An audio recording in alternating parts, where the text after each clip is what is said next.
Meus irmãs, meus irmãos, é com grande alegria que nós estamos começando mais um trabalho do Centro Espírita Fé e Caridade, Juiz de Fora, Minas Gerais, Brasil.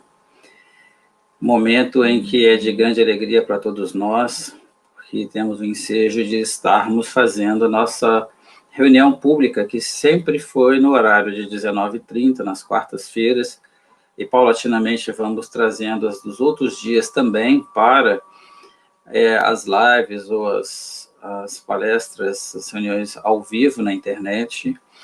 Lembrando que esse trabalho ele tem um apelo maravilhoso, porque até então as reuniões do Fé e Caridade elas estavam circunscritas às pessoas que estavam no salão do Fé e Caridade. Não que esse trabalho não vá voltar em algum momento, ele voltará de alguma forma. Enquanto isso não se dá, nós temos a alegria de ter amigos não apenas aqui, não apenas do Fé e Caridade, ou daqui da cidade de fora, como de outras cidades de Minas ou do Brasil e também de outros países. Isso é algo, assim, maravilhoso. Gratidão ao apoio, ao carinho de todos os que participam, que se interessam pela divulgação do Espiritismo e que procuram também, nos ensinamentos da doutrina, poderem ampliar e melhorar o sentido do seu próprio viver. Antes de nós fazermos a prece inicial, quero reforçar com vocês que, a partir de hoje, todas as quartas-feiras, neste horário de 19h30, nós vamos estar fazendo a nossa reunião pública do Fé e Caridade. Aos poucos, vamos introduzindo os outros trabalhos. Estejam atentos às notícias, no site do Fé e Caridade, na página do Facebook ou em outros que a gente divulgar. Nós vamos ouvir agora o nosso amigo Wagner, que vai trazer 2 músicas para nós. Logo após as músicas, eu farei a prece para passar a palavra à nossa amiga Rogéria, que vai falar para a gente na noite de hoje. É contigo, Wagner. Muita paz, meus amigos. Sigamos.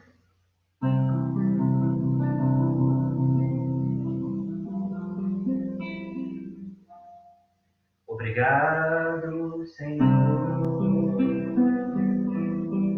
porque Tu és meu amigo, porque sempre comigo Tu estás a falar no perfume das flores, na harmonia das nuvens e no mar que loucura o Teu nome a rezar. Escondido está no verde das florestas, nas aves em festa, no sol a brilhar, na sombra que habita, na brisa amiga, na fonte que flui, ligeira. Te agradeço porque na alegria,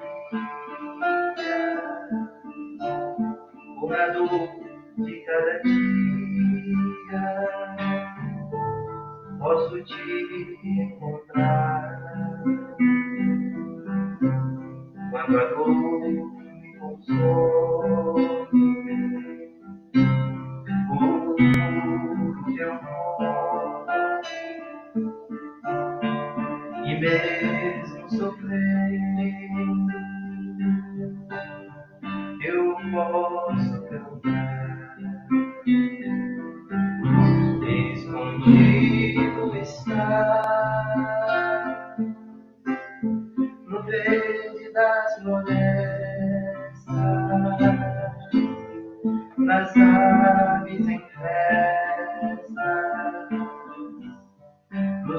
sol a brilhar na sombra que havia, na brisa amiga, na noite que foi ligeira.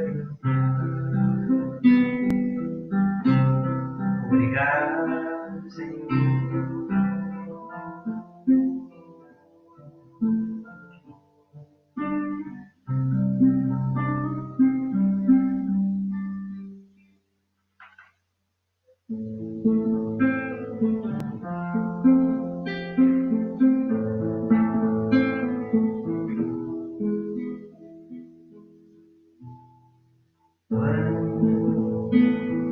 A sombra da tristeza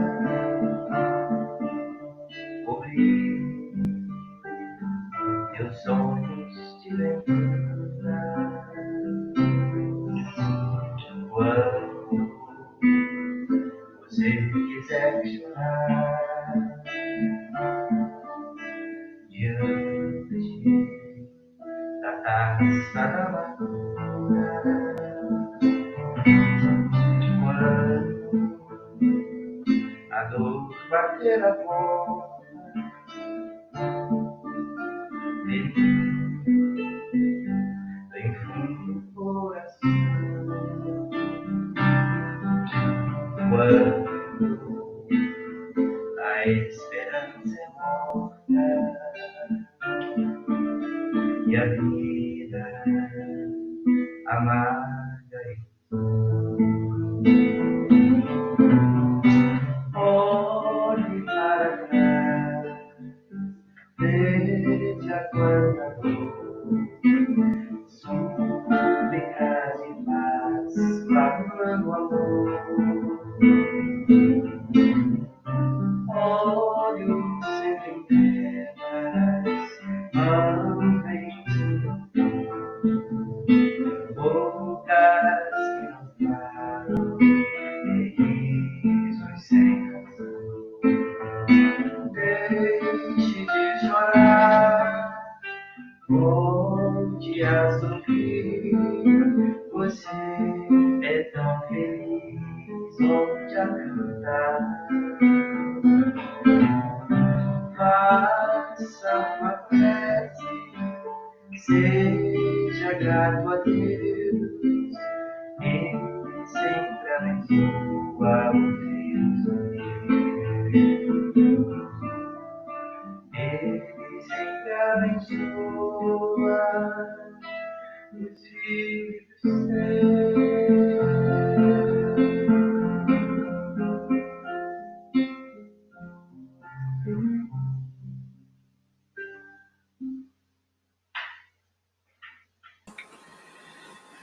Vamos fazer então a nossa prece para nós iniciarmos nossa reunião.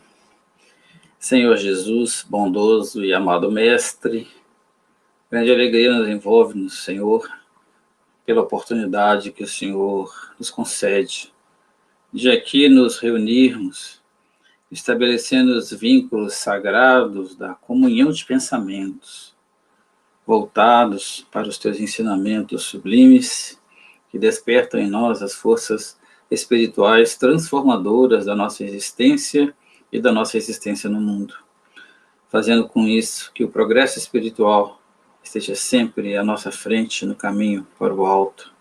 Que o Senhor nos envolva, nos ampare, nos proteja. Permita que a falange de trabalhadores do Fé e Caridade, comandada por Januário da Glória, possam envolver a todos nós que aqui nos sintonizamos nesse instante, e movimentando os espíritos de mais alto, possa cada um aqui sintonizado junto aos seus guias e protetores e demais trabalhadores no bem, que se associam a essa tarefa imensa de amor e de misericórdia, nós pedimos a sua permissão. Em nome de Deus, em teu nome, em nome de Maria Santíssima, Januário da Glória, diretor espiritual do Fé e Caridade, Dr. Jota, sua equipe e todos os espíritos que nos assistem e que continuam a nos assistir. Nós pedimos permissão para iniciar a nossa reunião de hoje. passamos, então, a palavra à nossa Rogéria Olímpio. Ela é trabalhadora aqui do Fé e Caridade, ela também é maestrina do Coral Espírita Fé e Caridade, e vai trazer a palavra para a gente nesta noite. Minha amiga Rogéria, a palavra é contigo. Sinta-se em casa. Gente, boa noite a todos. É com muita alegria que a gente está aqui hoje, né, nessa nova fase dos nossos trabalhos lá do Fé e Caridade, de uma forma um pouco diferente do que a gente está acostumado, mas com muita vontade de que dê certo. E nós pedimos, antes de mais nada, né, a proteção da espiritualidade da equipe que a gente sabe que acompanha todos os trabalhos da casa, porque sabemos também, principalmente, que o formato é tão novo que nos permite entrar na casa de cada um de vocês. E a responsabilidade é grande, porque estamos tentando dar o melhor de nós e com a esperança de que possa produzir frutos. Nós estávamos pensando no tema que poderia ser mais interessante, né, dentro de tudo isso que nós estamos vivendo nesses últimos tempos, e nos recordamos de um capítulo do livro Liberta-te do Mal, ditado pela Joana de Ângeles, psicografia do Divaldo, que foi publicado no ano de 2011. E nesse livro, um dos capítulos, que está na página 101, vai ter como título Ante os flagelos destruidores. E nós vamos conversar um pouco sobre esse capítulo, mas passeando também por algumas outras obras, principalmente pelo Evangelho segundo o Espiritismo e pelo Livro dos Espíritos. Quando nós, e apesar de ter falado que vamos pegar Ante os flagelos destruidores, vamos começar com as obras básicas. Quando Kardec vai falar sobre as leis naturais, ele vai abordar num determinado trecho a lei de destruição, porque faz parte, né, da nossa existência, nós sabemos disso. Existe um processar constante, onde tudo aquilo que existe em termos de matéria se renova, é utilizado novamente para dar a vida. Nós estamos cansados de saber disso, das nossas aulas ainda de ciências e biologia lá para trás, mas sempre fica no fundinho do nosso coração, né, aquela dúvida: para que destruição? Ou, se possível, a gente entende que a destruição deve existir, mas com o outro, que isso daí não chegue realmente a tocar nenhum de nós. E Kardec vai discorrer, né, através das suas perguntas dirigidas à equipe do Espírito de Verdade, vai trazer reflexões em torno do assunto, de forma a associar diretamente com a lei de causa e efeito. E é nesse entendimento que nós vamos estudar um pouco hoje desses flagelos destruidores. Porque, antes de mais nada, é necessário que a gente entenda, que nós nos conscientizemos da nossa responsabilidade diante disso. E muitos podem pensar, né, mas eu não tenho responsabilidade. O que eu fiz para provocar o tsunami lá atrás? Que participação que eu tenho lá no rompimento da barragem de Brumadinho? Que participação que eu tenho nessa difusão agora do coronavírus? Não, isso daí não tem nada a ver comigo. Mas esquecemos que existe um encadeamento de forças na criação divina, existe uma lei de causalidade que atravessa tudo, que mesmo que eu não esteja diretamente relacionada à causa desses problemas, se eu estou sofrendo-as de alguma forma, é porque isso vai ser útil para mim. Por mais que a gente duvide disso, nos momentos de dor, nos momentos de sacrifício, mas alguma utilidade vai ter para a minha vida. E nós vamos começar seguindo o raciocínio de Kardec, porque na terceira parte, capítulo 6º, da Lei de Destruição, na pergunta 737, ele vai usar a seguinte questão. Vamos colocar assim, ele vai apresentar uma provocação para essa equipe que estava dirigindo os trabalhos da codificação espírita. Com que fim fere Deus a humanidade por meio dos flagelos destruidores? E aí, é interessante nós pensarmos também nas falas da época, porque o entendimento que a gente tem, às vezes, hoje, né, de ferimento, de castigo, é como se fosse sempre a coisa de um Deus mau, que, de alguma forma, está atacando a humanidade naquilo que ela tem de mais frágil, naquilo que ela tem de mais sensível. Mas vamos atentar bem aos termos utilizados e pensar nesses termos na época em que eles foram colocados. De que forma que Deus, ou por que motivo que Deus faz com que a humanidade seja tocada de alguma forma por esses flagelos destruidores? E é curioso porque a primeira parte da resposta que é trazida pela equipe, né, responsável por esse trabalho, é de que Deus permite isso para que a gente possa evoluir mais rapidamente. A resposta literal é para fazê-la progredir mais depressa. Já não dissemos ser a destruição uma necessidade para a regeneração moral dos homens? Então, peraí, regeneração moral dos homens, tá? De que forma que a destruição que acontece à minha volta pode ser útil para que eu melhore moralmente? Muito bem. Quando eu vejo a dor do outro, à medida em que isso também vai me ferindo de alguma forma, vai me sensibilizando para perceber essa dor.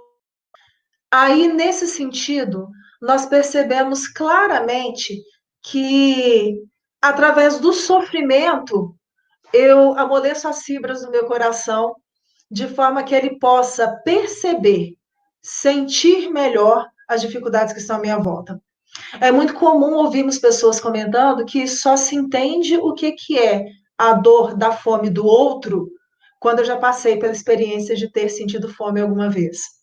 Normalmente só sabemos o que é a dor de se perder alguém e entendemos o sofrimento daqueles nossos irmãos que estão perdendo entes queridos, quando de alguma forma eu já passei pela experiência de ver um irmão meu sendo levado para um outro campo da vida. Essas dificuldades e esses sofrimentos que vão acontecendo na nossa existência, eles são extremamente úteis para nos sensibilizar, para de alguma forma nos tirar do lugar comum, daquela situação tranquila, cômoda, e me fazer, de alguma forma, trabalhar a minha essência, mas de forma sempre a melhorar a condição minha e do outro. Sabemos que estamos vivendo em sociedade, então tudo aquilo que me afeta, a reação que eu fizer a esse fato inicial vai atingir a sociedade como um todo. Se eu estou revoltada, se eu estou irritada, tenho um problema qualquer lá fora, chego em casa e deixo transparecer isso para todos os meus familiares, eu estou distribuindo de alguma forma o desagrado, o descontentamento com a situação que está lá fora. Todas as minhas reações vão interferir no meio em que eu existo, isso a gente não pode perder de vista. Da mesma forma, à medida em que eu vou me permitindo sensibilizar para a dificuldade do outro, eu estou aprendendo a enxergar o outro de forma diferente. Com um olhar mais pacífico, com um olhar mais tranquilo, com mais doçura, com mais gentileza, com mais generosidade. E isso faz parte do meu processo de evolução moral. A espiritualidade continua. Preciso é que se veja o objetivo para que os resultados possam ser apreciados. Nós precisamos entender aonde que vamos chegar lá na frente para poder, de verdade, ter consciência, apreciar, compreender realmente os resultados que estão acontecendo. E eles vão complementar mais ainda. Eles falam que essas subversões, esses flagelos, essas dificuldades todas que se nos apresentam, são frequentemente necessárias para que mais pronto, mais rapidamente se dê o advento de uma melhor ordem de coisas. Então, normalmente, em função desses distúrbios, desses flagelos, desses problemas todos que acontecem, de alguma forma, o processo evolutivo ele é impulsionado para que uma certa nova ordem de coisas comece a existir a partir de então. Seja no campo científico, seja no campo da moral. Sabemos, e muitos dos estudos históricos trazem notícias disso, de que é muito comum em períodos de guerra, em função da guerra, serem feitas grandes descobertas científicas e tecnológicas. Quanto a medicina, a ciência, a química, a física não desenvolveu durante o período da Segunda Guerra Mundial, trazendo melhorias para a gente até hoje. Ah, Rogéria, quer dizer então que a guerra foi boa? Não. Estamos dizendo que em função de sobrevivência necessidade de preservação, ou de outra forma, através da lei de conservação, mesmo que de uma forma equivocada, eu entendo essa conservação como uma forma de me prevenir, de me precaver do ataque do outro, eu coloco em ação ao meu redor uma série de fatores, uma série de coisas que vai permitir que a ciência se desenvolva, que os medicamentos sejam incrementados, que toda uma série de recursos sejam colocados em ação para garantir e para preservar a minha vida. É isso que vai acontecer. Como normalmente o encadeamento ele é pensado, planejado pela espiritualidade, porque é ilusão nossa achar que todas as nossas atitudes são feitas por nosso livre, tranquilo e feliz pensamento. É ilusão nossa achar que todas as atitudes da nossa vida são completamente fruto da minha vontade de agora, nesse segundo exato, porque somos o tempo inteiro influenciados pelas ações anteriores que fizemos em nossa existência. Vivemos hoje a resposta daquilo que já fizemos lá para trás. Quando nós pensamos desse jeito, começamos a entender que todas essas leis divinas, elas caminham harmonicamente, uma de braços dados com a outra, garantindo vamos dizer assim, o sucesso do nosso processo evolutivo. É assim que as coisas se dão. Kardec continua um pouco mais ainda perguntando: para conseguir a melhora da humanidade, não podia Deus empregar outros meios que não os flagelos destruidores? É necessário tanto sofrimento? Será que Deus não podia colocar em ação outros tipos de recursos para garantir esse progresso da humanidade? Porque quando a gente pega só por essa primeira explicação da resposta anterior, né, que é a 737, dá a impressão de que o sofrimento ele é de fundamental importância e que sem ele a humanidade não progride. Não é necessariamente isso. Até porque existem mensagens no Evangelho segundo o Espiritismo falando sobre o bem e o mal sofrer. Existe uma diferença entre a energia que eu vou despender para produzir uma determinada ação e a má vontade ou a boa vontade com que eu vou empregar essa energia para desencadear aquilo que eu necessito. O bem e o mal sofrer tem a ver com isso. É necessário que eu coloque em ação uma série de energias para vencer as minhas fragilidades, para vencer as minhas falhas. Só que se eu vou fazer isso com revolta ou com bom ânimo, depende de mim. Nesse ponto, a liberdade é minha. Como em vários outros pontos da nossa existência. Por isso que a resposta dos espíritos é que Deus pode sim empregar outros meios. E a resposta textual é pode e os emprega todos os dias, pois que deu a cada um os meios de progredir pelo conhecimento do bem e do mal. Quando nós começamos a tomar conhecimento de todos os processos existentes em nossa existência, principalmente quando nós começamos a realmente dar ouvidos à nossa consciência, que é onde estão inscritas todas as leis divinas, quando eu começo a me conhecer a tal ponto que se torna mais concreta a consciência das minhas fragilidades e dos meus avanços, das minhas conquistas e daquilo que ainda me retém a retaguarda, quando eu consigo construir esse processo, eu tenho mais clareza no discernimento do bem e do mal. Eu consigo com mais tranquilidade perceber para onde que os caminhos poderão ou não me levar. Por isso que os espíritos respondem dessa forma. Deu a cada um de nós os meios de progredir pelo conhecimento do bem e do mal. Quando eu vejo o erro do meu irmão e os resultados negativos que ele tem daquela atitude que ele tomou, eu começo a perceber também os caminhos pelos quais eu não devo caminhar. Da mesma forma, quando eu percebo aquilo que de positivo vem para o meu vizinho, para o meu companheiro, para aqueles que me cercam, pelas atitudes acertadas que eles desenvolvem, eu consigo também me dar conta daquilo que eu posso fazer para conseguir atingir os mesmos fins. De qualquer forma, o que eles respondem para a gente, também na continuidade desse fato, é que o homem, porém, não se aproveita desses meios. Regra geral, a gente tem um pouquinho de preguiça nisso. E por que a gente menciona que existe uma certa preguiça? Porque tem muita distração para eu poder me preocupar. E é mais fácil eu me preocupar com aquilo que distrai a minha volta do que eu me preocupar com a minha reforma, porque isso é mais doloroso. Porque eu trabalhar a minha reforma íntima pressupõe eu entender tudo aquilo que eu tenho ainda de negativo e de frágil. Eu trabalhar as minhas limitações significa que eu tenho que me dar conta de até onde eu não consigo ir. Significa que eu tenho que entender quais são as fragilidades que eu trago em mim e que muitas vezes eu gosto de cultivá-las fervorosamente. Infelizmente, isso acontece. Porque é mais fácil a gente permanecer no erro do que admitir que eu posso transformar de alguma forma a minha vida.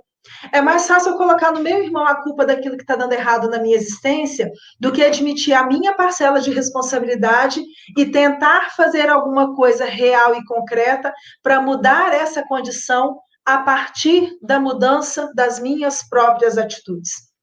Por isso, a espiritualidade vai terminar da seguinte forma: necessário, portanto, se torna que seja castigado no seu orgulho. Lembrando ainda da mesma coisa que eu falei lá atrás. Deus não castiga, mas como a ideia que a gente tem é de um castigo, eles usam esse termo.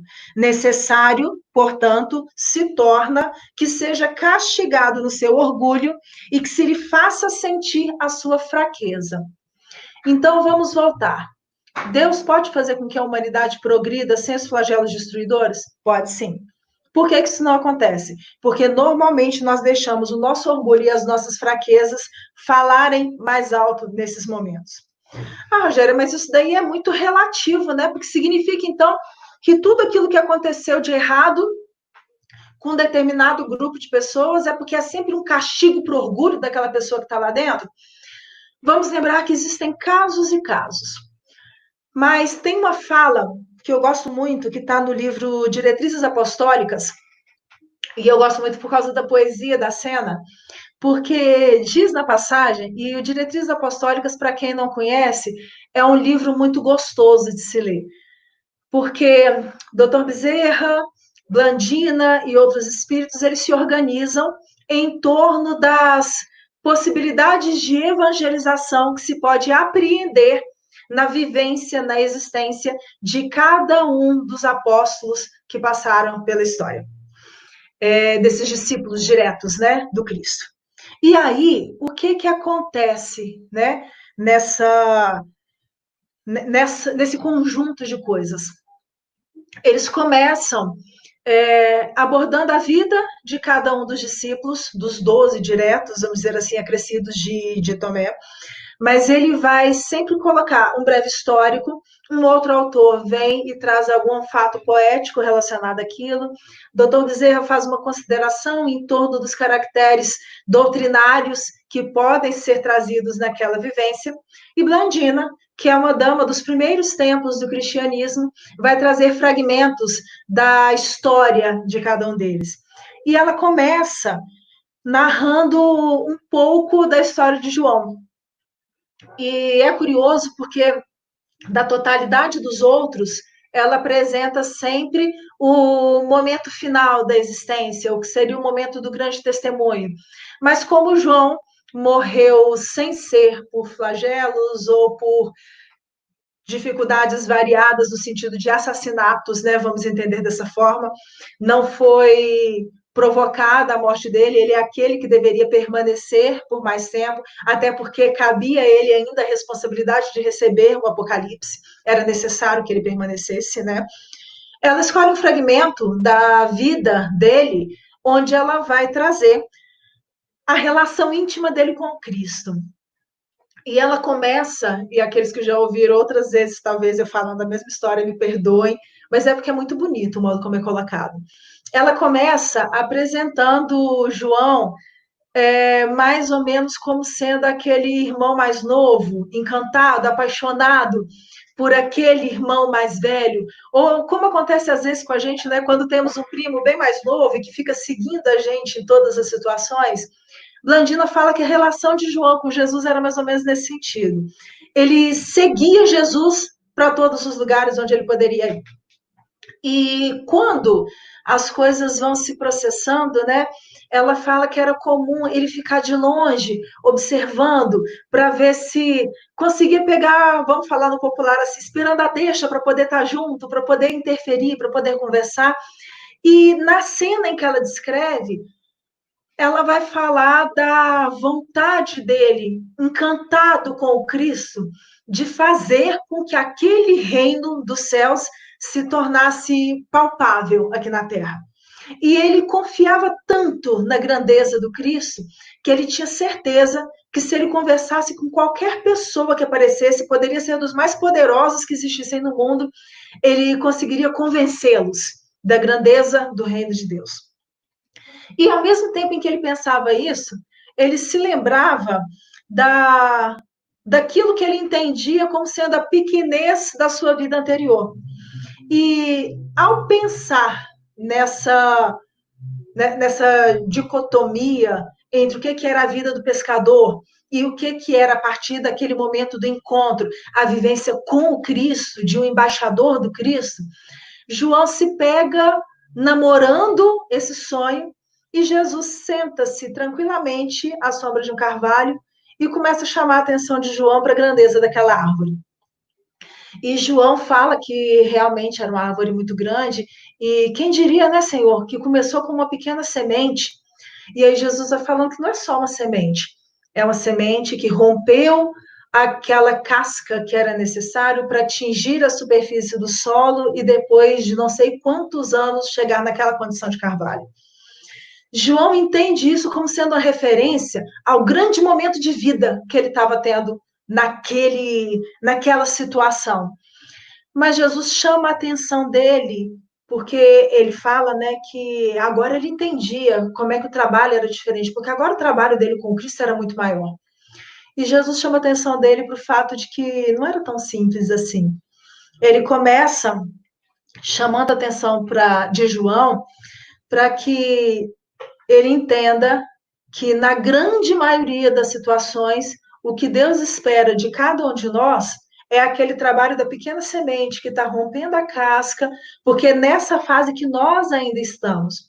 E muito poeticamente, ele completa o seu raciocínio, ensinando a João, falando que o que Deus espera de nós, na grande maioria das vezes, é que a gente simplesmente conserte as tramas da imensa rede do tempo. Falando de outra forma, traduzindo a poesia, que não é muito legal, mas é interessante a gente pensar, que a gente volte quantas vezes seja necessário para que a gente acerte as tramas que nós fomos desfazendo lá para trás, que nós possamos consertar as redes que a gente deixou arrebentadas de alguma forma. E quando pacientemente nós não conseguimos fazer esse trabalho artesanal, é necessário, às vezes, que eu passe pela necessidade de uma intervenção mais brusca, de uma intervenção mais drástica. Quando nós estamos com algum tipo de problema de saúde simples, que nós não damos atenção, mesmo sabendo que ele pode se desenvolver e chegar a um nível de perigo muito maior, nós estamos assumindo o risco de talvez abandonar o tratamento que antes era simplesmente profilático e chegar num ponto de ser necessário uma intervenção cirúrgica. Os flagelos destruidores são as intervenções cirúrgicas necessárias na nossa existência. E dentro desse conjunto de coisas, a Joana de Ângeles, no Liberta-te do Mal, e apresentando, né, essa discussão em torno dos flagelos destruidores, ela lembra que, com frequência, a sociedade enfrenta a presença desses flagelos. Só que nós ainda temos a ideia de que flagelos são simplesmente as grandes catástrofes naturais. Ela vai falar que, normalmente, isso daí não é 100% das vezes, normalmente esses flagelos vão aparecer como inundações, terremotos, vulcões, tornados e incêndios vorazes, que ceifam numerosas vidas. A gente vê isso com muita frequência. Só que ela lembra também que, num passado que não era muito distante, a fome também era considerada um flagelo, até pela própria dificuldade, né, de recursos técnicos em termos de agricultura. Quando a gente estuda a Idade Média e vê toda aquela condição de fatores que prejudicava a produção e que provocava grandes períodos de escassez, Isso daí também pode ser considerado um flagelo destruidor. Mas no mesmo trecho em que ela fala de que antigamente a fome ela era controlada não, desculpa, que a fome ela era vista enquanto um flagelo, no mesmo parágrafo ela fala que antigamente, hoje controlada, não mais, as epidemias também faziam parte desse conjunto de coisas. Nós estamos vivendo neste momento hoje um flagelo destruidor que vem trazer reflexões de modo a, de alguma forma, produzir respostas, mas não respostas a serem dadas para o mundo lá fora, respostas a serem pensadas dentro de cada um de nós. Porque temos comentado muito frequentemente, até seguindo a fala, né, de um amigo que ouvimos num estudo uma vez, que hoje está fazendo palestra pelo Garcia também, no estudo de mocidades, a gente falando sobre regeneração da humanidade, o questionamento dele foi, porque normalmente nós pensamos, né, em como é que vai ser isso lá na frente, como é que vai ser esse novo mundo, e quando os meninos estavam preocupados com isso, ele virou para os meninos e só questionou da seguinte forma: nós estamos preparados para viver num mundo de regeneração? Porque nós sonhamos com isso. Né? Faz parte da nossa expectativa imaginar que nesse novo mundo, onde o bem vai se sobrepor ao mal, que nós vamos poder fazer parte dessa realidade. Eu estou hoje pautando a minha existência de modo que a minha vida seja a vida de um mundo regenerado? Ou eu estou espalhando desconforto, dor, sofrimento, dúvida? Será que eu estou conseguindo colocar à minha volta os pensamentos e as vibrações que eu desejo que me atinjam um dia, vibrações de harmonia, de esperança, de fé, de boa vontade, de paz? Será que eu estou conseguindo espalhar isso? Porque se eu consigo já me colocar nessa categoria, eu estou realmente me candidatando a estar presente nesse mundo de regeneração. Agora, se a minha existência ainda transmite dor, sofrimento, desconforto, desequilíbrio, sejam eles de quais formas forem, talvez eu tenha que repensar algumas das minhas atitudes. A Joana continua falando que esses flagelos, antigamente, a gente não tinha uma dimensão muito clara disso. Um exemplo dessa situação é que hoje a gente tem muito mais informações sobre o alcance, por exemplo, da gripe espanhola, do que as pessoas daquela época realmente tinham.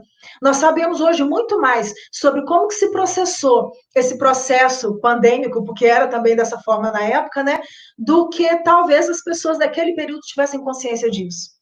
E, ao mesmo tempo, ela comenta que hoje os meios de comunicação, a própria tecnologia, nos dá uma dimensão muito clara e quase que imediata da proporção em que todas essas coisas acontecem e da proporção em que tudo isso toma diante da nossa existência.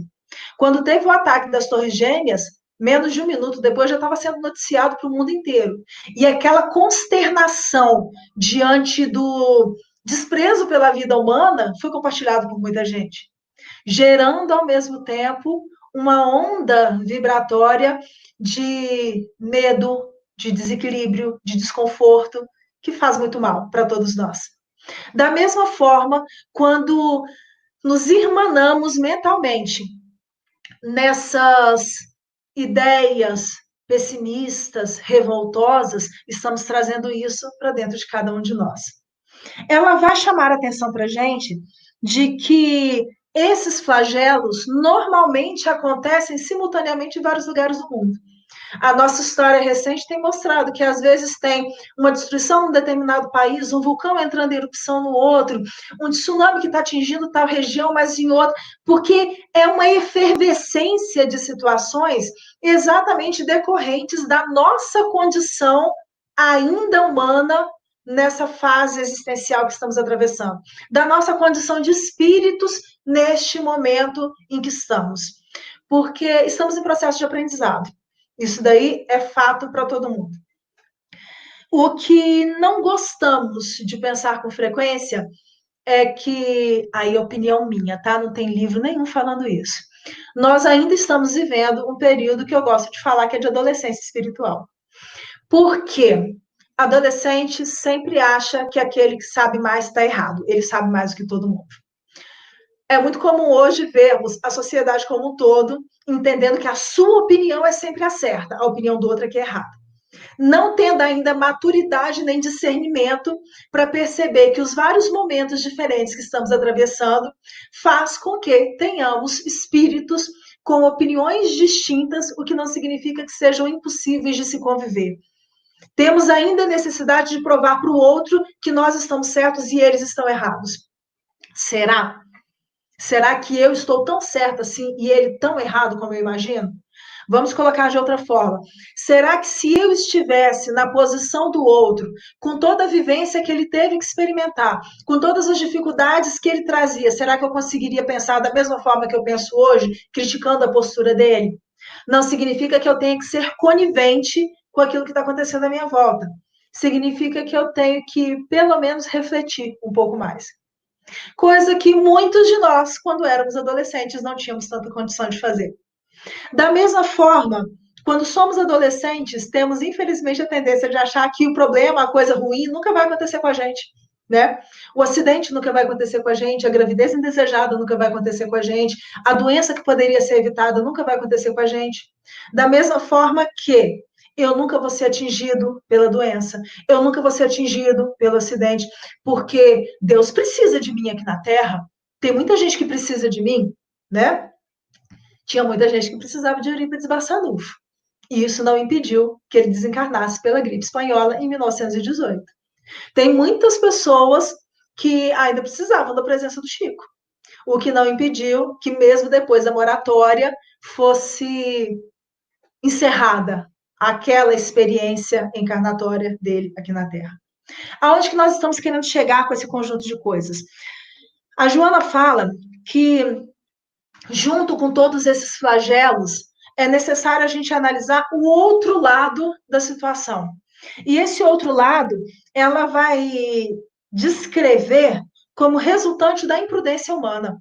Porque muitos flagelos que nos assolam são decorrentes da nossa própria imprudência, da agressividade que ainda trazemos em nós, da violência que ainda cultivamos nas nossas relações, da imprudência, tanto com a nossa própria vida quanto com a vida daqueles que nos cercam. Quantos acidentes de trânsito não poderiam ter sido evitados se os seus promotores, os seus autores, não tivessem, talvez, respirado fundo um pouquinho antes de cometer a imprudência? Quantos crimes a gente vê por aí que não poderiam ser evitados se as pessoas tivessem um pouquinho mais de tranquilidade e consciência? Muitos não. A totalidade desses flagelos causados pela agressividade e pela violência humana são decorrentes da nossa própria fragilidade. E aí voltamos naquela nossa pergunta lá atrás. Se estamos querendo entrar no mundo de regeneração, eu estou preparada hoje para viver dentro desse mundo de regeneração? E não estamos querendo desanimar ninguém, não é essa que é a questão. Mas é necessário que nós tomemos conta da nossa vida. É necessário que a gente tome realmente as rédeas do nosso destino e siga o caminho que sabemos que temos que seguir, ao invés de esperarmos que o outro faça aquilo que é necessário, para aí sim eu ter a justificativa de que a minha vida vai ficar melhor. Traduzindo, não adianta eu esperar que as autoridades tomem as atitudes deles se eu não estou disposto a tomar as minhas atitudes. Nós sabemos, dentro desse conjunto de coisas que estamos vivendo, a quantidade de pessoas que estão lidando ainda com uma extrema irresponsabilidade para com a vida do outro. Ah, Rogério, você está exagerando? Talvez eu esteja. Mas, de qualquer forma, nós sabemos que a única vida que eu posso tomar conta, pelo menos isso eu acredito, a única vida que eu posso transformar é a minha. A única que eu consigo dirigir, definir até onde que vai ou não, é a minha. Da minha existência, eu consigo tomar conta, da minha existência, eu consigo transitar melhor pelos roteiros que me são dados e eu posso tentar, de alguma forma, garantir a minha permanência nesse roteiro. A vida do meu irmão não vai funcionar da mesma forma. Eu posso até usar o meu exemplo para mostrar para ele para onde que ele pode talvez ir. Posso fazer isso, mas cabe a ele decidir ou não se ele vai querer seguir aquele caminho.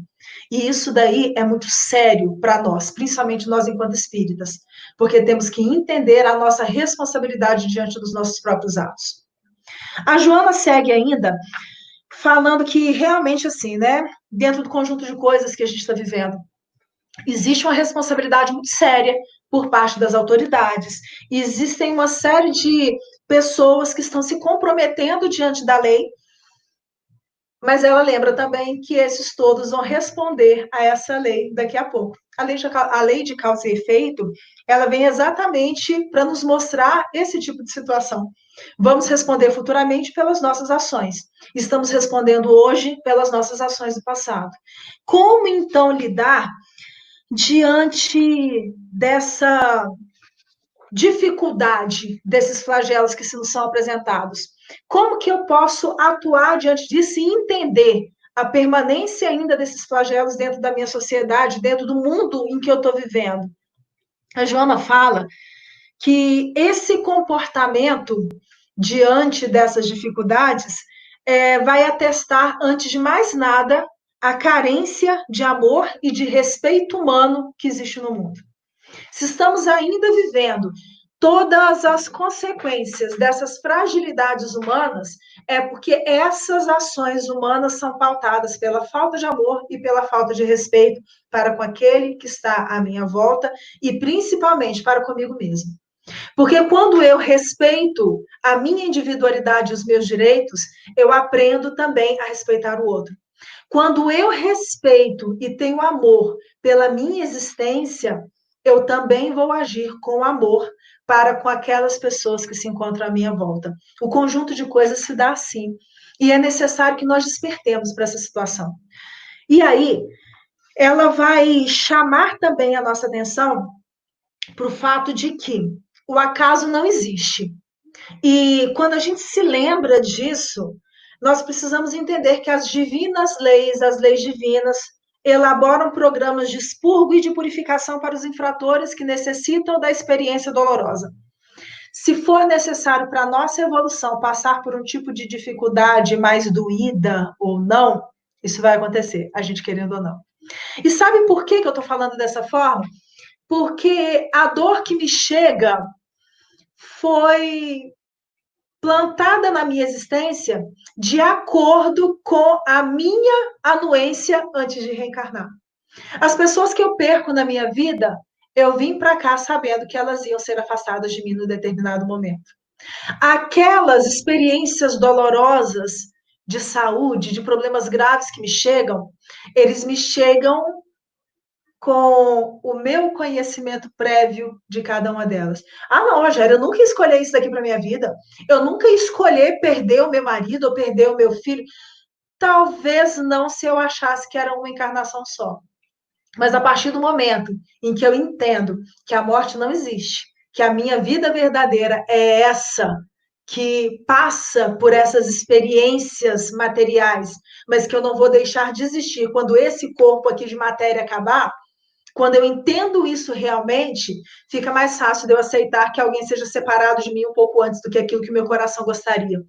Fica mais fácil de eu entender que, como tratamento médico para a minha individualidade, seja necessário enfrentar uma doença de longo curso.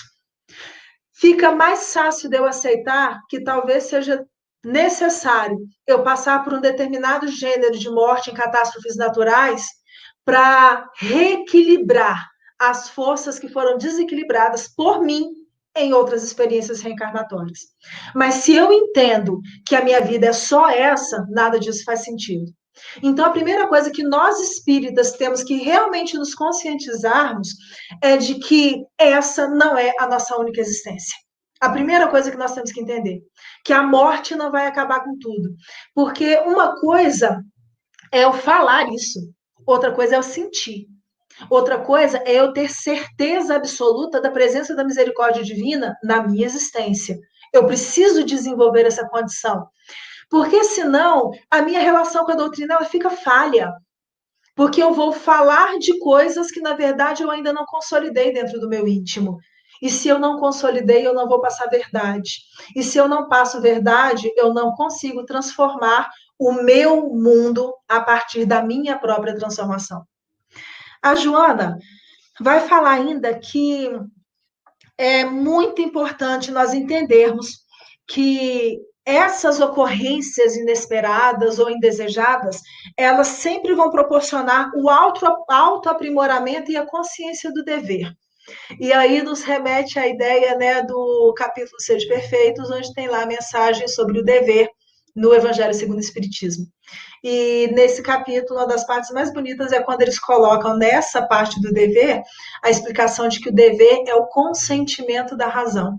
É aquilo que a gente sabe que a razão manda fazer e nós, de boa vontade, concordando com ela, vamos aceitar e vamos executar aquilo que ela espera de cada um de nós. Fica bonito quando a gente pensa dessa forma. Então, quando ela diz, né, que a consciência do dever perante o progresso moral, ela está chamando a atenção para a necessidade de nós amadurecermos e entendermos realmente o que é que eu estou fazendo aqui. Porque se eu não sei por que eu estou encarnado aqui em Juiz de Fora, no Brasil, Minas Gerais, no ano de 2020, se eu não sei por que eu nasci na família em que eu nasci, se eu não sei por que eu estou exercendo a profissão que eu exerço, não vai fazer sentido para mim eu tentar trabalhar as questões de obrigações com relação aos deveres que eu assumi antes dessa encarnação. Ela vai discorrendo ainda, chamando atenção para os dois lados que podem acontecer diante dos flagelos destruidores. E estamos vendo algumas dessas facetas se apresentarem aí fora. Porque ela fala que a repetição desses flagelos naturais, e vamos falar aqui repetição no sentido de a recorrência dessas dificuldades que vão acontecendo em nossas vidas, seja dos grandes flagelos, ou seja das dificuldades menores, mas cotidianas que vão aparecendo. Ela fala que a primeira dificuldade que pode acontecer é em função desse mecanismo natural de sobrevivência, a gente se acostumar com aquele problema. Esse daí é o primeiro problema que pode acontecer. Vamos traduzir de forma diferente. Eu começar a não me incomodar mais com situações de violência. Eu começar a não me incomodar mais com situações de agressividade. Eu ouvir falar de violência contra a criança, contra a mulher, contra os idosos e deixar que aquilo não me toque mais. Porque é como se eu endurecesse tanto diante dessas fragilidades que eu vou vendo que aquilo deixa de fazer sentido para mim. Se eu não me incomodo diante dessas situações, é como se, de certa forma, eu fosse endurecendo o meu coração até para que eu não sofra, ao invés de entender a dor do outro e impedir que aquela situação se perpetue de alguma forma. Ah, Rogéria, mas eu não posso impedir que a violência contra a criança ou contra as mulheres aconteçam. Tem situações que a gente não pode mesmo, não. Só que tem situações em que a gente acaba sendo conivente simplesmente quando a gente ouve e não externa nenhuma opinião em contrário. E isso é sério. Desculpa. Ao mesmo tempo, ela fala que outro risco que existe é o risco de exacerbar o nosso próprio egoísmo. No sentido de eu começar a tirar proveito daquela situação de dor que o outro está sofrendo. E, infelizmente, nesse meio agora de pandemia, estamos vendo de novo os problemas de corrupção sendo divulgados, né? De situações onde alguns irmãos nossos, usando a dor do outro, se aproveitam do momento de fragilidade para ganhar financeiramente em cima disso. E nós vamos vendo um conjunto de coisas que deixa-nos na condição assim, tá, mas o que eu faço diante disso tudo? Ela termina o capítulo dela, mas não vamos terminar com esse capítulo e vocês vão me desculpar porque nós vamos ler um fragmento diferente.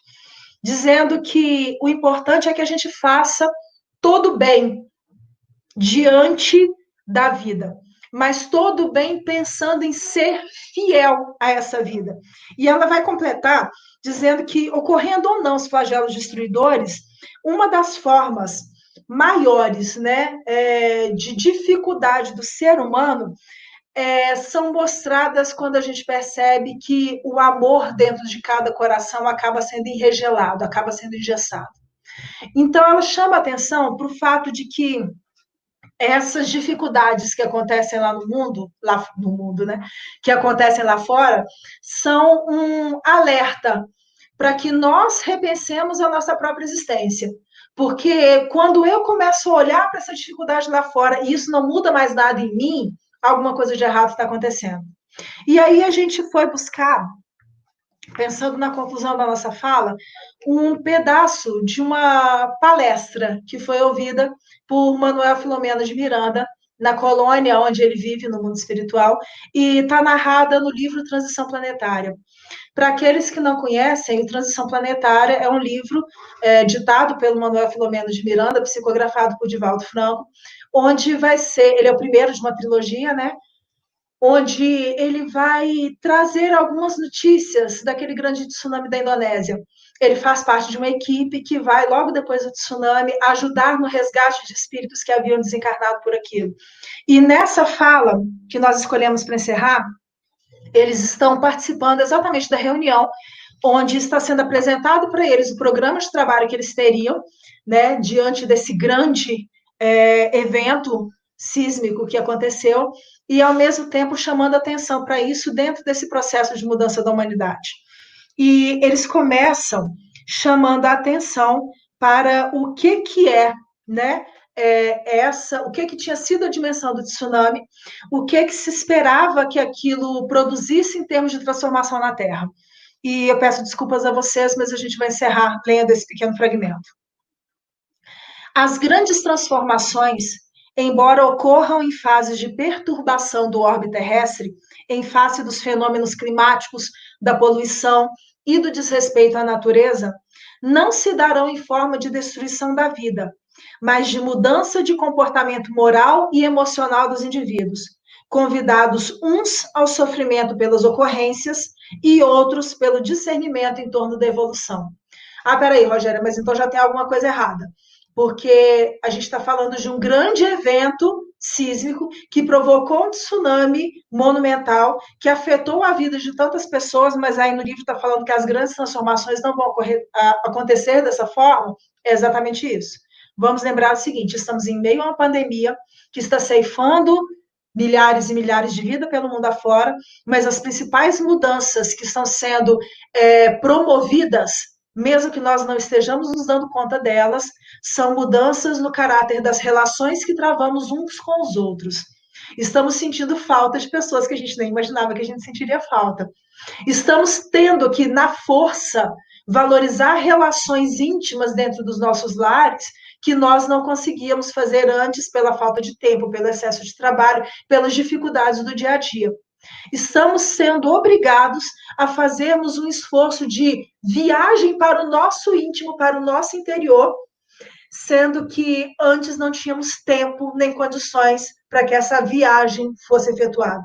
Então, quando eles dizem que estamos sendo convidados a um processo, né, de mudança de comportamento moral e emocional, isso daí é fato, isso daí é real. A semelhança das ondas oceânicas a abraçarem as praias voluptuosamente, sorvendo as rendas de espumas alvas, os novos obreiros do Senhor se sucederão ininterruptamente, alterando os hábitos sociais, os costumes morais, a literatura e a arte, o conhecimento em geral, ciência e tecnologia, imprimindo novos textos de beleza que despertarão o interesse mesmo daqueles que momentaneamente encontram-se adormecidos. Será que está acontecendo isso? Quando a gente olha, às vezes, as mídias sociais, para quem tem olhos de ver, nós estamos percebendo quantas mensagens doces estão passeando, né, pela internet. Quantas mensagens de bom ânimo, de vibrações positivas diante das dificuldades do mundo. Estamos vendo todo um grupo de pessoas aí fora se esforçando para melhorar de alguma forma o ambiente moral do nosso planeta. Ah, mas ainda tem muita coisa ruim. Tem sim. E cada vez que nós dermos publicidades a essas coisas ruins, ao invés de valorizarmos as coisas boas que estão acontecendo, nós estaremos incentivando exatamente o contrário daquilo que nós queremos para as nossas próprias existências. Então, vamos dar valor à ação da espiritualidade, à presença saudável desses espíritos juntos de nós, Vamos lembrar que eles estão à nossa disposição aí fora. O que está faltando é nós nos elevarmos a cada um deles. Estamos vivendo numa época tão maravilhosa que temos a presença junto de nós, ainda que em espírito, de uma Joana de Cusa, que fez tantas coisas de aprendizado na época do Cristo e que foi exemplificando pelos séculos posteriores as ações que ela conseguiu apreender com a presença dele. Quantos espíritos de escola não estamos vendo retornar para a ambiência terrestre, sejam encarnados ou não, mas que estão nos amparando, nos fortalecendo o tempo inteiro? Quantas vezes, quando não entramos em prece real, em momentos de sintonia, não conseguimos perceber, como a espiritualidade fala, né? As frescas aragens da brisa que nos trazem as mensagens do Senhor. Eles estão aqui e eles estão esperando que nós façamos a nossa parte, para permitir que eles atuem mais diretamente nesse meio no qual nós estamos aqui encarnados. Ela segue. Antes, porém, de chegar esse momento onde todos esses espíritos vão estar atuando concretamente e claramente na sociedade, a violência, a sensualidade, a abjeção, os escândalos, a corrupção atingirão níveis jamais dantes pensados, alcançando o fundo do poço. Enquanto as enfermidades degenerativas, os transtornos bipolares de conduta, as cardiopatias, os cânceres, os vícios, os desvarios sexuais clamarão por paz, pelo retorno à ética, à moral, ao equilíbrio. Frutos das paixões das criaturas que lhes sofrerão os efeitos em forma de consunção libertadora, lentamente surgirão os valores da saúde integral, da alegria sem jaça, da harmonia pessoal, da integração no espírito cósmico da vida. Como em toda batalha, momentos difíceis surgirão exigindo equilíbrio e oração fortalecedora. Os lutadores estarão expostos no mundo, incompreendidos, desafiados por serem originais na conduta, por incomodarem os insensatos que, ante a impossibilidade de os igualarem, irão combatê-los, e padecendo diversas ocasiões de profunda e aparente solidão. Traduzindo, se nós achamos que vamos fazer a coisa certa e vamos ser aplaudidos por isso, é melhor a gente respirar um pouquinho fundo, porque não é isso que vai acontecer, não. A primeira reação vai ser de negação, até mesmo para testar a nossa fidelidade à causa do Evangelho. E exatamente por causa disso, ela vai concluir, aliás, o Espírito conclui, né, falando sobre o modelo, e vai comentar da seguinte forma: o modelo a seguir permanece Jesus, e a nova onda de amor trará de retorno o apostolado, os dias inesquecíveis das perseguições e do martírio, que na atualidade terá características diversas, já que não se podem matar impunemente os corpos como no passado.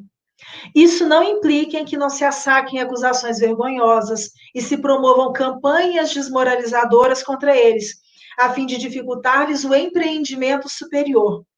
Assim mesmo, deverão avançar joviais e estoicos, cantando os hinos da liberdade e da fé raciocinada, que dignificam o ser humano e promovem no cenário interior. Trata-se, portanto, de um movimento que modificará o planeta para melhor, a fim de auxiliá-lo a alcançar o patamar que lhe está reservado. Quem não se entrega à luta, ao movimento, candidata-se ao insulamento e à morte. Assim sendo, sob o comando do cancioneiro das bem-aventuranças, sigamos todos empenhados na lide de uma fraternidade, oferecendo-nos em holocausto de amor à verdade, certos do êxito que nos está destinado. Louvando, portanto, aquele que nos convidou, misericórdia solicitamos.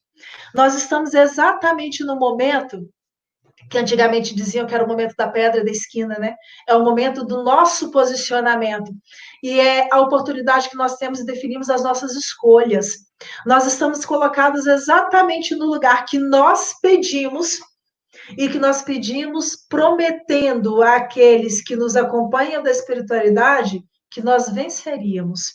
Cada um de nós que escolheu estar aqui na Terra, dentro de qual religião for, mas buscando Cristo como exemplo, sabia que ia enfrentar as dificuldades que estamos enfrentando.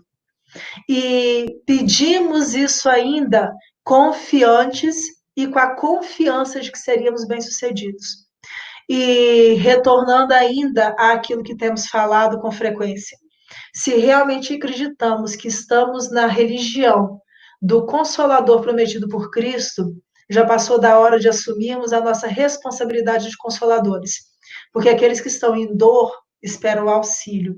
Se eu estou sendo adepto do Consolador prometido, talvez seja o momento de eu estender as mãos para aquele que está à minha volta. Talvez seja o momento de eu me doar um pouco mais para aqueles que estão perto de mim, a começar pela minha família, a começar por aqueles meus colegas de trabalho, que são os que eu tenho dificuldade às vezes de lidar, a começar por aqueles que estão mais próximos de mim dentro da casa espírita e que tantas vezes eu tento convencer que eles estão errados e eu estou certa. Mas é a hora de nós agirmos com Cristo dentro do campo de ação que nos é permitido. E os flagelos continuarão existindo. Até porque é necessário que eles nos auxiliem a nos transformarmos moralmente. Quando deixarmos de ter necessidade desses flagelos em nossa existência, não seremos mais atingidos por eles. Mas enquanto eles atingirem as nossas vidas comuns, é porque alguma coisa precisamos ainda aprender.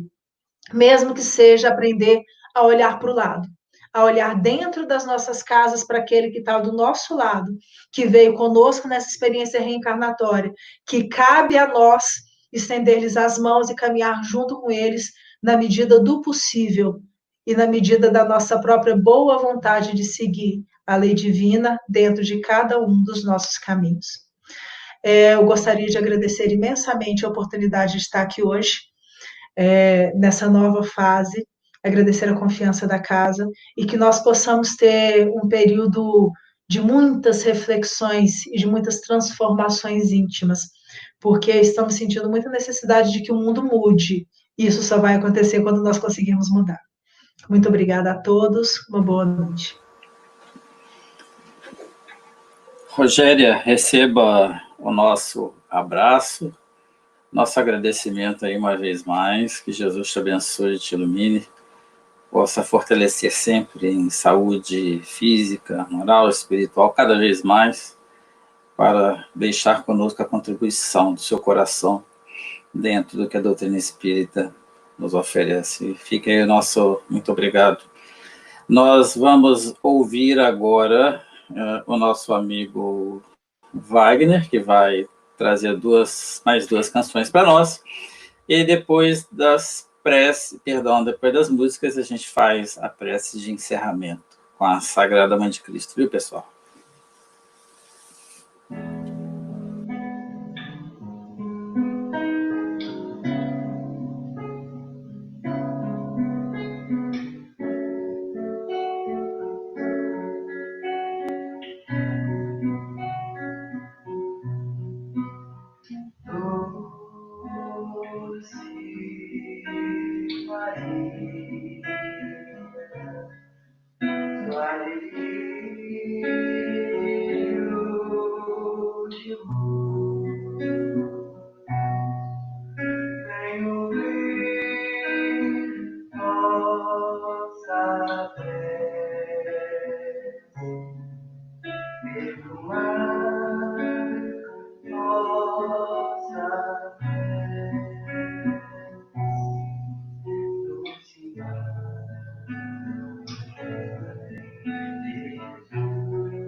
vem ouvir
este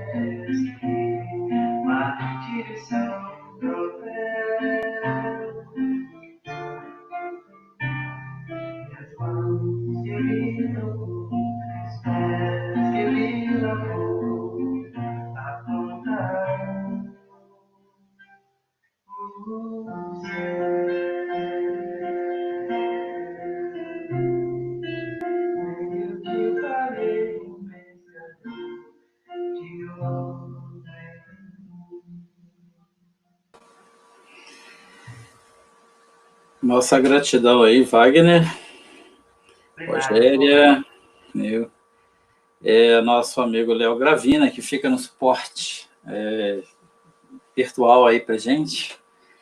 E eu quero agradecer também a presença de todos os que compareceram na reunião hoje e que se manifestaram ou não. O nosso abraço carinhoso, porque a gente retorna às reuniões públicas da Fé e Caridade na quarta-feira, que elas tiveram a necessidade de serem interrompidas. A nossa última reunião foi no dia 11 de março, mas podemos retornar agora, porque o Fé e Caridade não é um prédio, o Fé e Caridade é um coração, e é o nosso coração. Nós vamos, dentro deste sentimento de gratidão, fazer a nossa prece para a gente encerrar. Sagrada Mãe de Cristo, Mãe sagrada dos réus, dos cativos e dos moribundos, sois por prestígio de maior nomeada a genetriz das eras e dos mundos. Virgem que repassai nossas jornadas de lares tão queixosos e tão fecundos, que assiste aos justos e aos desvelados nas horas, nos minutos e nos segundos. Mãe de todas as mães, Nossa Senhora, dada a fé na essência dos nossos dias, vibre por nós como um clarão de aurora. Mãe de paz, Mãe de amor, Mãe de misericórdia. Vende por nossos transvios e heresias. Misericórdia, Mãe, nós te pedimos e te imploramos, para que a Senhora interceda junto de seu dileto Filho Jesus, a fim de que sejam derramados sobre as nossas cabeças fluidos de paz, de amor e de progresso espiritual, envolvendo-nos, cada um de nós que aqui nos sintonizamos hoje, bem como os nossos lares, a receberem esses fluidos divinos, a traduzir saúde em nosso corpo físico e nosso corpo espiritual. Permita que os espíritos amigos, os guias e protetores de cada um de nós, em teu nome, ao receber esse influxo divino, possa deixar conosco esse passe espiritual, bem como esses espíritos amigos possam fluidificar alguma água que tenhamos deixado junto de nós para que recebesse o recurso de mais alto. Que as suas bênçãos, Mãe Santíssima, nos ampare e nos abençoe sempre. Chegamos então ao final da nossa reunião, onde o que temos é agradecer. Agradecer ao Senhor Jesus por nos possibilitar caminhos inúmeros a percorrer na vida, compreendendo o mundo e a própria vida com maior amplidão. Tenha sempre compaixão e misericórdia de todos nós. Em nome de Deus e em teu nome, Senhor, em nome de Maria Santíssima, Januário da Glória, diretor espiritual Fé e Caridade, Dr. Jorge, da sua equipe, e os demais colaboradores, orientadores, auxiliares, amigos da Fé e Caridade. Nós pedimos permissão para encerrar a reunião da noite de hoje. Que a sua paz, Senhor, nos envolva e nos abençoe sempre. Que assim seja. Um grande abraço a todos e até a próxima quarta-feira, pessoal. Com o nosso amigo Daniel Salomão, se Deus quiser.